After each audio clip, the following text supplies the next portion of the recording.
Good evening students. Last class में हम लोगों ने 4.3 तक डिटर्मिनेंट के चैप्टर को पढ़ लिया है, प्रॉपर्टीज भी सीख ली है। अब जो टॉपिक हम स्टार्ट करने जा रहे हैं वो आपकी 4.4 और 4.5 दोनों को कवर करेगा, क्योंकि ऐसा कॉमन टॉपिक है जिससे अब आपकी आगे की तीनों एक्सरसाइज हो जाएंगी। तो पहले हम सिखाने जा रहे हैं आज आपको minors, minor, cofactor, adjoint and inverse आज की क्लास में हम सीखेंगे। तो माइनर की प्रैक्टिकल नॉलेज देने से पहले थ्योरेटिकल बातें बता देता हूँ। माइनर ऑफ एन एलिमेंट ए आई जे, जैसे कि आपको पता है कि कोई भी मैट्रिक्स ए आई जे की फॉर्म में होता है, कह रहा है is determinant obtained by deleting its ith row and jth column. तो अगर determinant obtained by deleting its ith row and jth column का मतलब क्या है? अगर आपसे कोई पूछे इस एलिमेंट का नाम क्या है या कौन सा एलिमेंट है, तो आप कहते हो A11। तो माइनर जब हम निकालने जा रहे हैं तो उसने कहा this is I and this is J। Minor find करने के लिए ith row and jth column, this is ith row और ये jth कॉलम है, क्योंकि A11 का मतलब होता है आप फर्स्ट रो और फर्स्ट कॉलम पे खड़े हो, तो first letter represent I and second letter represent J। तो उसने बोला आप ith रो और jth कॉलम को जब आप डिलीट कर दोगे, हमने इसको डिलीट कर दिया। डिलीट करने के बाद आपको कौन सा एलिमेंट नजर आ रहा है? 4। So we can say that its minor is 4। Is that clear? Which is represented by MIJ। अब मैं आपको मेनली सारी चीजें प्रैक्टिकली सिखाता हूं। अब आप इतनी बात तो समझ गए होंगे कि जिस भी एलिमेंट का हमें माइनर्स के अकॉर्डिंग फाइंड करना है तो हमें उसकी रो और कॉलम को हाइड कर लेना है। तो अगर मुझे A12 का माइनर फाइंड करना है तो A12 की रो और कॉलम को जब मैं हाइड कर लूंगा, सो क्या ऑब्टेन होगा मुझे? 3। इसी टाइप से M21, दिस एलिमेंट इज 21, जैसे कि आपको मैं मैट्रिक्स में पढ़ा चुका हूं, second row and first column. तो जब आप second row and first column को हाइड कर लेंगे, second row and first column को आप हाइड कर लोगे, then we got the result is 2। जब आप second row and second column को हाइड कर लोगे, second row and second column को, then we will got the result is 1। इन्हें कहते हैं माइनर्स। क्लियर? तो माइनस फाइंड करने के बाद कोफैक्टर फाइंड करने के लिए क्या करते हैं हम? Cofactor of an element aij is denoted by capital AIJ। तो इसके लिए फॉर्मूला है -1 की power I plus J into में जो आपने माइनर निकाला है वो। तो अगर हम आपसे कहें मुझे कोफैक्टर निकालना है A11 का, तो -1 की power I plus J, this is I and this is J, I plus J into में इट्स माइनर। तो माइनर की वैल्यू कितनी आई है? -1। सो रिजल्ट इज -1 की पावर 2 इंटू 4, और -1 का स्क्वायर +1 होता है, so we got the result is 4। Is that clear? इसी टाइप से अगर हम आपसे बात करें A12 निकालना है, सो -1 इसका बेस है, I प्लस J इंटू में इट्स माइनर। माइनर की वैल्यू कितनी है? 3। तो -1 की पावर 3 इंटू में 3, तो -1 को जब आप 3 बार मल्टीप्लाई करते हैं तो क्या ऑब्टेन्ड होता है? -1। So it's value is -3। इसी टाइप से A21 फाइंड करने के लिए -1 की power I plus J, this is I and this is J into में इट्स माइनर। सो -1 की पावर 3 इंटू में 2, तो -1 को जब आप 3 टाइम मल्टीप्लाई करेंगे, so result is 821। Is that clear? इसी टाइप से अगर मैं A22 फाइंड करूं, तो -1 की power I plus J into में इट्स कोफैक्टर। -1 4 टाइम्स है तो result is 1, so it's value is A22 की वैल्यू कितनी आ गई? 1। आई होप आपको माइनर और कोफैक्टर समझ में आ गए होंगे। ये बातें थी 2/2 के लिए। अब मैं आपको एक और एग्जांपल लेते हुए माइनर और कोफैक्टर्स निकाल के दिखाता हूँ। सुनिए कि अब मैं कोफैक्टर्स निकालने में कौन सा शॉर्टकट मेथड इस्तेमाल करूंगा जो इतना टाइम हमारा वेस्ट नहीं होगा, क्योंकि आगे चल करके हमें मेनली काम माइनस से ही है। सो क्वेश्चन ले लेते हैं एक्सरसाइज का ही 4.5 का क्वेश्चन नंबर 1। चलिए कोई बात नहीं, 4.4 में से उठा लेते हैं question. It is A, C and B and D. तो इसमें भी आपसे माइनर पूछा है। माइनर फाइंड करने के लिए आपको रो और कॉलम को हाइड करना है। It is D. M12 find करने के लिए दिस इज 12, इसके रो और कॉलम को हाइड किया, कितना आ गया बी। 21 के लिए सी और 22 के लिए ए। माइनर्स के बाद जब हम कोफैक्टर्स निकालने जा रहे हैं तो अब मैं आपकी मेहनत कम कर देता हूं। तरीका आपको समझ में आ गया है, लेकिन शॉर्टकट में अब मैं आपको सिखा रहा हूं। अगर आपको कोफैक्टर फाइंड करना है, A11 इसी को बोलते हैं, जो भी माइनर का रिजल्ट आया है वो एज इट इज उतार दो।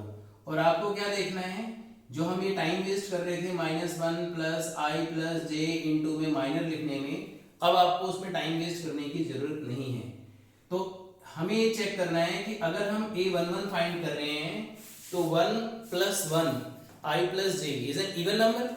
इवन नंबर होगा तो इसके आगे कौन सा साइन आएगा, प्लस का। तो प्लस का साइन शो करने की जरूरत नहीं होती है, इसलिए आप चाहो तो उसको ना भी लगाओ। A12 जब आप फाइंड करेंगे तो 12 का रिजल्ट क्या है, बी, और 1 और 2 3 है। 3 is an odd number. Odd number के आगे आपको क्या लगाना है, माइनस। इसी टाइप से A21 फाइंड करने के लिए दिस इज 21। 21 का रिजल्ट कितना है, सी, क्योंकि इसका सम ऑड नंबर है तो इसके आगे क्या आएगा, -6। इसी टाइप से A22 फाइंड करने के लिए इसके रो और कॉलम को हाइड किया, so result is a. Is that clear? तो अब आपको इतना टाइम भी वेस्ट नहीं करना पड़ा और आपके कोफैक्टर्स आपके सामने हैं। Is that clear? एक प्रॉब्लम और लेते हैं जिससे आपको काफी सारी चीजें सिखाता हूं माइनर एंड कोफैक्टर्स के रिगार्डिंग। क्लियर?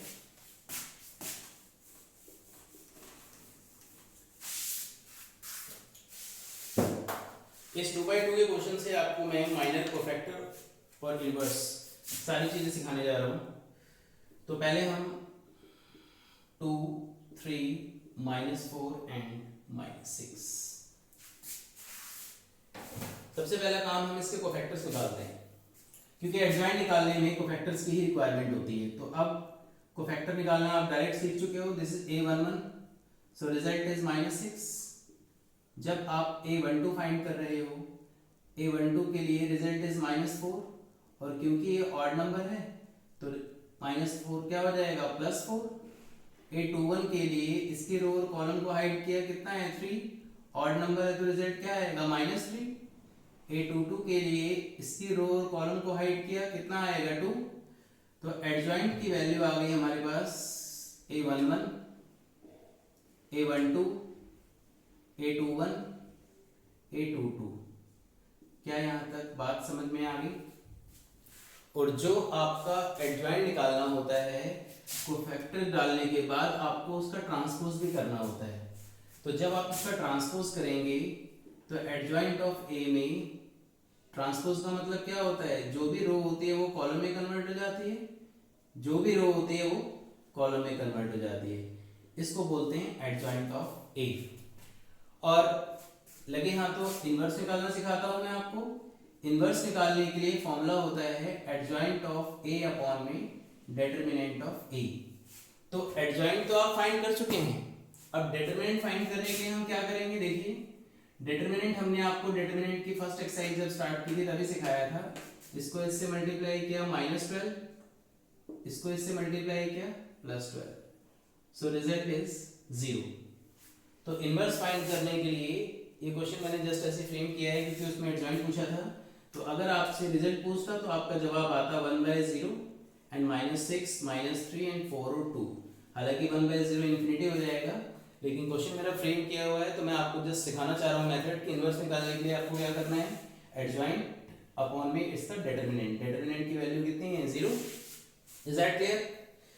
अब एक चीज और सिखा रहा हूं मैं आपको जो इस क्वेश्चन में पूछी है कि वेरीफाई दैट A into में adjoint of A equal to adjoint of A into में A equal to determinant of A into I. ये हमें वेरीफाई करके दिखाना है। मैंने आपको इन्वर्स सिखा दिया।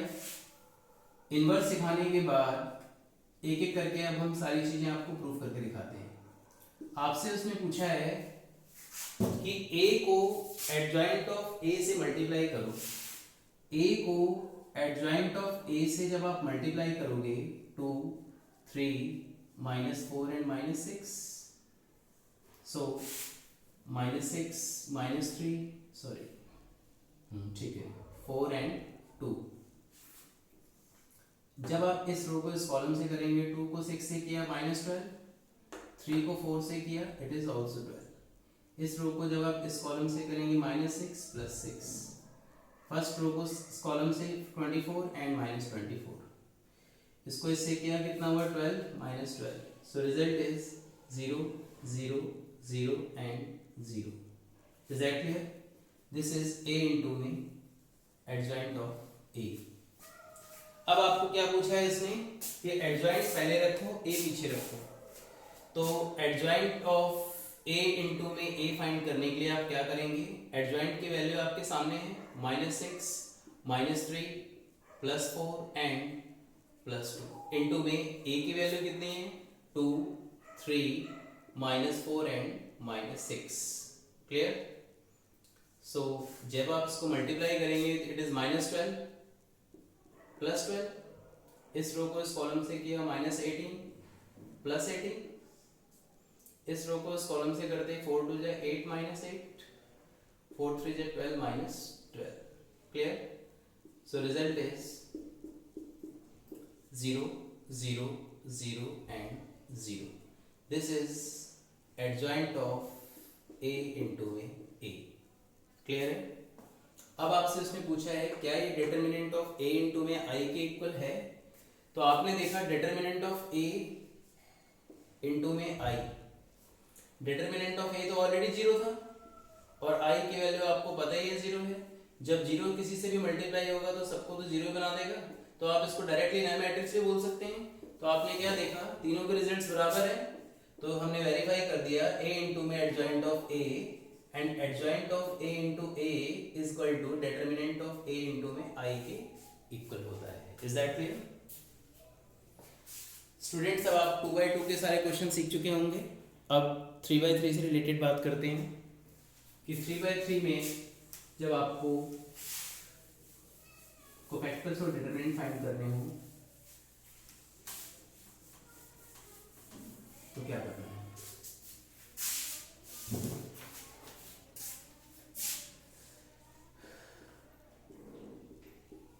(1 -1 and 2 2 3 5 and -2 0 1। इसमें भी मैं आपको सबसे पहले माइनर्स सिखा रहा हूँ, उसके बाद हम कोफैक्टर की बात करेंगे। जब माइनर्स फाइंड करेंगे आप इसके अंदर, तो जो काम मैंने आपको सिखाया है बिल्कुल वही काम कर रहे हैं। जिस भी एलिमेंट के ऊपर खड़े हो उसकी रो और कॉलम को हाइड करना है। जब उसकी रो और उसके कॉलम को आप हाइड कर देंगे तो आपको जो टर्म्स नजर आ रहे हैं उसका आप उसका मैट्रिक्स उसका डिटरमिनेंट फाइंड करेंगे 3 -0। एक बार मैं आपको डायरेक्टली लिख के दिखा रहा हूँ ताकि आपको समझने में आसानी हो। हम कोफैक्टर ऑफ 1 1 फाइंड कर रहे हैं, इसकी रो और कॉलम को हमने हाइड किया, तो जो भी एलिमेंट है उसका हमें डिटरमिनेंट फाइंड करना होता है। It is 3 -5 into 0 is 0। तो m11 की वैल्यू कितनी आ गई 3। m12 की अगर हम बात करें तो 12 की रो और कॉलम को जब आप हाइड करेंगे सो 2 5 -2 and 1, so result is 2 1 जा 2 -10 it is +10, so result is 12। is that clear? जब हम m13 फाइंड करेंगे, 13 मतलब first row and third column, first row and third column 2 3 -2 and 0 2 3 -2 and 0, so result is 2 into 0 -6, so it is +6। so m13 की value कितनी आ गई? It is 6। इसी type से अगर हम m21 की बात करें तो 2 1 की रो और कॉलम को जब आप हाइड करेंगे तो -1 2 0 एंड 1, -1 2 0 एंड 1। सो इसको इससे मल्टीप्लाई किया, -1, 2 को 0 से किया 0, M21 M22 की वैल्यू अगर मैं फाइंड करूं तो 22 की रो और कॉलम को जब आप हाइड कर देंगे तो 1 2 -2 एंड 1, तो 1 को 1 से किया 1, 2 को -2 से किया +4, तो M22 की वैल्यू कितनी आ गई +5। इसी टाइप से अगर हम M23 की बात करें, दिस इज 23, जिसकी रो और कॉलम को जब आप हाइड कर लेंगे तो 1 -1 and -2 and 0, so result is 1 into 0 and -2, it is -2। is that clear? इसी टाइप से M31 फाइंड करने के लिए आप क्या करेंगे, इसकी रो एंड कॉलम को हाइड करिए, तो रिजल्ट है M31 को जब आप हाइड करेंगे तो -1 +2 +3 एंड +5, जब आप इसको मल्टीप्लाई कर रहे हो तो -5, 3 को 2 से कर रहे हो तो 6, सो इट्स वैल्यू इज -11। जब आप M32 की वैल्यू फाइंड कर रहे हो, दिस इज 32, इसकी रो और कॉलम को हाइड करो तो 1 2 2 एंड 5, दिस इज 32, 1 2 2 5, तो रिजल्ट इज 5 -4, तो वैल्यू कितनी आ गई M32 की, इट इज 1। और M33 की वैल्यू फाइंड करने के लिए आप क्या करेंगे, जब आप 33 की वैल्यू फाइंड करेंगे तो 3 को 1 से किया, 1 -1 2 and 3, 3 into 1 is 3 and 2 into -1 is -2, so result is M33 is 5। is that clear? जैसे मैंने माइनर्स निकाले और कोफैक्टर मैंने आपको निकालने सिखा दिए, अब मैं आपको कोफैक्टर का रिजल्ट डायरेक्ट लिख के दिखा रहा हूँ, क्योंकि अब आप सीख चुके हैं कि cofactor and minor both are same, बस ऑड नंबर में साइन का फर्क होता है ऑड नंबर्स में। तो A11 अगर मैं फाइंड करूंगा तो A11 का रिजल्ट 3 रहेगा, क्योंकि this is an even number, it is positive. A12 की अगर हम बात करें तो 1 और 2 ऑड है, तो इसके आगे रिजल्ट क्या आएगा -2। अगर हम A13 की बात करें तो 13 इवन है, तो इसका रिजल्ट भी क्या रहेगा पॉजिटिव। इसी टाइप से अगर हम 21 की बात करें, 21 ऑड है, तो ऑड है तो ये माइनस और एक माइनस दोनों आपस में क्या हो जाएंगे प्लस। अगर हम 22 की बात करें, 22 इवन है, तो इसका रिजल्ट +5 रहेगा। 2 और 3, 2 3 ऑड नंबर है, तो इसका रिजल्ट माइनस का 2 है तो चेंज होकर के क्या बन जाएगा प्लस का 2। एंड 31 का रिजल्ट क्या हो जाएगा, 31 इज -11, तो ये कोई चेंज नहीं होगा, क्योंकि 3 1 4 it is an even number, even number में कोई साइन चेंज नहीं होना। A32 में क्या करेंगे आप, 32 में ऑड नंबर है, तो ये प्लस का 1 क्या हो जाएगा माइनस का 1, और A33 में रिजल्ट क्या रहेगा +5। Is that clear? तो ये तो बात हो गई माइनर और कोफैक्टर्स के रिगार्डिंग। अब हम बात करते हैं आपसे एडजॉइंट। इसी से मैं आपको एडजॉइंट और इनवर्स निकालना सिखा रहा हूं। जब हमने माइनर और कोफैक्टर के बारे में सीख लिया, तो एडजॉइंट निकालने के लिए हमें क्या करना होता है और इनवर्स निकालने के लिए उसमें हमें मेन काम होता है कोफैक्टर्स का। तो कोफैक्टर्स का काम होता है, तो एडजॉइंट ऑफ A निकालने के लिए A11 A12 A13 A21 A22 A23 A31 A32 A33, और जो भी आपका एडजॉइंट निकालते हैं तो इसका हमें ट्रांसपोज करना पड़ता है। तो एडजॉइंट ऑफ A फाइंड करने के लिए जब आप इसका ट्रांसपोज करेंगे तो जो भी रो है वो कॉलम में कन्वर्ट हो जाएगा, जो भी रो है वो कॉलम में कन्वर्ट हो जाएगा, जो भी रो है वो कॉलम में कन्वर्ट हो जाएगा। Is that clear? यस। सो अब हम बात करते हैं इनवर्स फाइंड करने के रिगार्डिंग। और इनवर्स में आपने क्या सीखा है, इनवर्स निकालने के लिए फॉर्मूला होता है इनवर्स निकालने के लिए एडजॉइंट ऑफ ए अपॉन में डिटरमिनेंट ऑफ ए। तो अब आती है बात, एडजॉइंट की भी रिक्वायरमेंट है हमारे को। तो एडजॉइंट निकालने के लिए आप क्या करेंगे, जो कि मैंने आपको फर्स्ट एक्सरसाइज में सिखा दिया है, पॉजिटिव नेगेटिव पॉजिटिव। तो 1 के अकॉर्डिंग जब आप एक्सपेंड कर रहे हैं इसको, 3 into 1 is 3, 5 into 0 is 0, and -1 के अकॉर्डिंग करेंगे तो +1, 2 into 1 is 2, and 5 into -2 is +10। फिर 2 के अकॉर्डिंग एक्सपेंड किया हमने, 2 into 0 is 0, and it is -6, तो -6 इसको क्या कर देगा, +6, so result is 3 plus 12 and 12, so it is 27।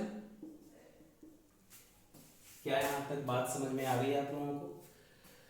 अब मेनली टारगेट था हम लोगों का क्या करना, इनवर्स निकालना।